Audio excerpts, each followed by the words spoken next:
Bonjour chers frères et sœurs en Christ, que la grâce, la paix et la miséricorde de notre Seigneur Jésus-Christ vous soit abondamment multiplié. Shalom et bienvenue dans cette nouvelle vidéo de 7 minutes de pain quotidien du 6 novembre 2025. Nous poursuivons notre lecture dans le livre de Actes des Apôtres chapitre 8.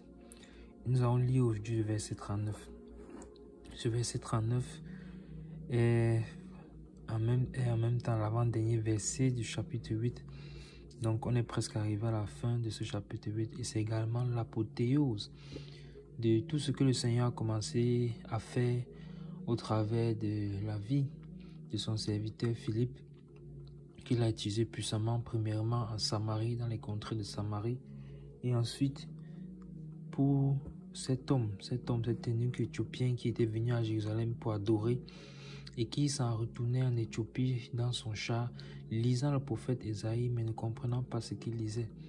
Et le Saint-Esprit nous a donc enseigné que, à travers son cœur, à cause de son cœur qui cherchait le Seigneur, à cause de son cœur qui aspirait véritablement à connaître le Seigneur, à connaître les Écritures, à cause de cette simplicité de cœur qu'il avait, à cause de ce cœur qui aimait Dieu et qui recherchait la face de Dieu, alors Dieu, dans son immense grâce et son amour, a orchestré des choses depuis le ciel, tout organisé pour que l'évangile du salut arrive à cet homme avant qu'il ne rentre en Éthiopie, avant qu'il ne sorte complètement de la terre d'Israël.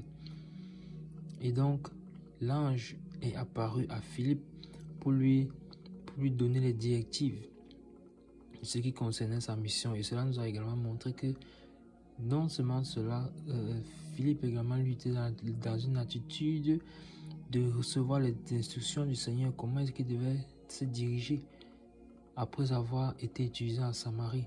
Parce que après, souvenons-nous qu'après qu'il a été utilisé, alors les anciens à Jérusalem ont dépêché l'apôtre Pierre et Jean qui sont venus imposer les mains sur les frères et sœurs afin qu'ils reçoivent le Saint-Esprit. Donc Philippe a fait le travail d'évangéliste et les apôtres sont venus prier pour que les frères reçoivent le Saint-Esprit. Et donc lui, Philippe, était dans la demande, dans la recherche, la direction pour ce qui concerne donc son ministère. Et donc d'un côté nous avons Philippe qui est en train de prier, d'intercéder pour connaître la direction du Seigneur. D'un autre côté nous avons quelqu'un qui a soifé. Nous avons quelqu'un qui a soif de connaître les Écritures, soif de rencontrer le Seigneur, soif de comprendre la parole. Alors, de la même manière que deux pôles opposés s'attirent, alors voilà comment le Seigneur est dans l'ombre et en train, enfin, en arrière-plan, il préfère utiliser cette expression, en arrière-plan, et en train d'orchestrer tout pour que les deux s'attirent, ils se retrouvent ensemble, et alors, afin que le nom du Seigneur soit glorifié, parce qu'en toute chose, c'est le Seigneur qui est glorifié. Alors, après que l'ange est indiqué précisément le chemin que Philippe devait prendre, il a pris ce chemin et ensuite, arrivé au bout de ce chemin-là, le Saint-Esprit lui a clairement indiqué le char vers lequel il devait s'avancer. Il s'est avancé vers ce char et effectivement, il a entendu que ce prophète-là, cet homme était en train de lire le prophète Ésaïe. Et pendant que je suis en train de dire cela, une autre chose me vient là à l'esprit. Comment Philippe a-t-il fait pour savoir que cet homme est en train de lire le prophète Ésaïe? Ça veut dire que cet homme, il lisait le prophète à haute voix. Parce que souvenez-vous que Philippe c'est juste avancé du char. L'Esprit lui avait dit au verset 29 que l'Esprit dit à Philippe, avance et approche-toi de ce char. Donc, il s'est juste approché du char. Il était à distance. Le Saint-Esprit a donné l'instruction, approche-toi. Il s'est approché du char. Et il a entendu, ça c'est le verset 30, il a entendu l'Éthiopien qui lisait le prophète Ésaïe. Ça veut dire qu'il lisait le prophète Ésaïe à haute voix. Mais bien aimé, c'est magnifique. Magnifique. Regardez comment Dieu a organisé toutes les choses. Pour que Philippe lui aussi, étant à côté, puisse comprendre. Étant à côté du chat, il puisse écouter. Donc, cet homme-là lisait le prophète Ésaïe comme les Juifs lisent là. Ils lisent souvent à haute voix. Et c'est exactement de cette manière-là que l'eunuque était en train de lire. Et regardez comment le Seigneur s'est organisé pour que la langue ne soit pas une barrière. Ça veut dire que cet eunuque-là maîtrisait également le juif. Puisqu'il était venu à Jérusalem pour adorer, nous pouvons aisément comprendre qu'il parlait le juif. Et d'ailleurs, ce n'était pas n'importe quel homme, c'était un ministre. Donc, il avait une certaine éducation. Et encore une fois, sa conduite est vraiment exemplaire. Malgré qu'il était ministre, malgré qu'il était l'intendant de la reine de Candace, gérant tous ses biens, malgré toute cette posture-là, il passait du temps dans la parole, lisant la parole, trouvant son plaisir dans l'ordre de l'Éternel. Et alors, qu'est-ce qui se passe? Nous allons lire ce verset 39 qui sera dans l'apothéose, car Philippe, en commençant donc par ce chapitre d'Isaïe, lui a expliqué les Écritures, à tel point qu'ils sont arrivés vers un point d'eau. Et l'eunuque a demandé que qu'est-ce qui empêche que je sois baptisé? Et lui-même a compris que si tu crois de tout ton cœur, alors ce serait possible. Et l'eunuque, recevant une révélation du Seigneur, a dit, je crois que Jésus-Christ est le Fils de Dieu. Alors, il a fait arrêter le char et les deux sont descendus dans l'eau. Et le verset 39, nous allons lire dans la suite. Le verset 39 dit ceci. Quand il fut sorti de l'eau, l'Esprit du Seigneur enleva Philippe et l'eunuque ne le vit plus, tandis que joyeux, il poursuivait sa route. Amen, amen, amen. Encore une fois, mes bien-aimés, c'est magnifique, magnifique. On avait déjà vu dans le verset précédent que justement le baptême se fait, il faut être plongé dans l'eau, car baptiser signifie immerger.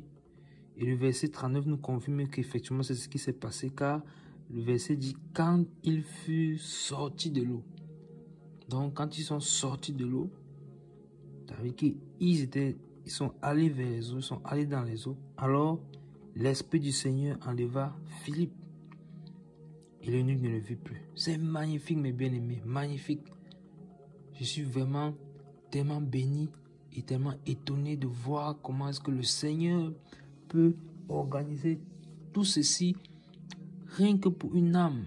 Et cela nous démontre à suffisance cette parole qu'il avait dit que il laisse 99 brebis pour aller chercher la brebis égarée. Pour aller chercher la brebis égarée. Et souvenons-nous que l'eunuque vient d'un autre pays. Il pratique certes la religion juive, le judaïsme, mais il n'est pas juif. Il vient d'ailleurs. Donc le Seigneur est véritablement allé chercher une brebis égarée. Regardez tout ce que le Seigneur a organisé pour lui. Un ange apparaît à Philippe. L'Esprit de Dieu a donné clairement les instructions, a parlé clairement à Philippe pour qu'il puisse comprendre. Avance-toi de ce char et approche-toi.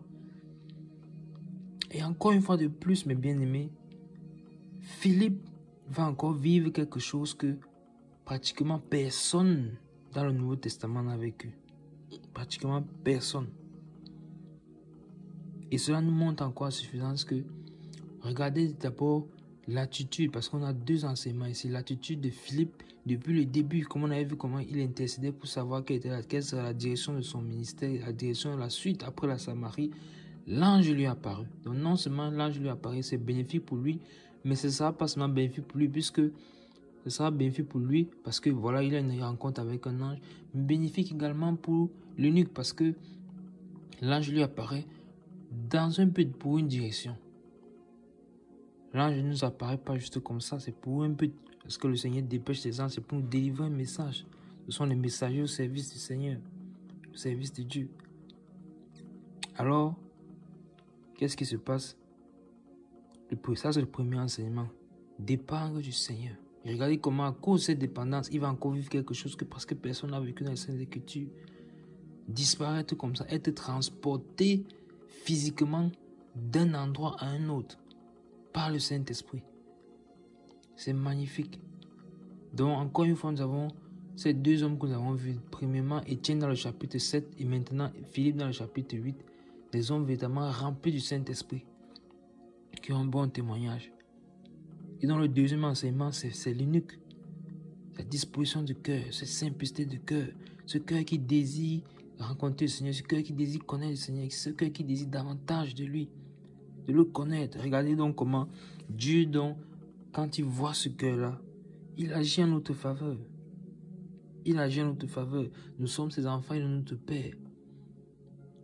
Que ne fera-t-il pas pour nous s'il voit un cœur pareil parmi ses enfants? Alors, Philippe a été transporté par le Saint-Esprit. L'Esprit l'a enlevé. L'Esprit l'a enlevé, comme ça. Et l'eunuque, qu'est-ce qui s'est passé? On nous dit, le nid ne le vit plus. Et tandis que joyeux, il poursuivait sa route. Magnifique, magnifique. Le cœur de cet homme, vraiment, c'est un enseignement pour nous tous. Il poursuivait sa route joyeux. Il n'a pas commencé à philosopher. Ah, qu'est-ce qui s'est passé? Ah, c'était peut-être un sorcier qui est venu ici. Là.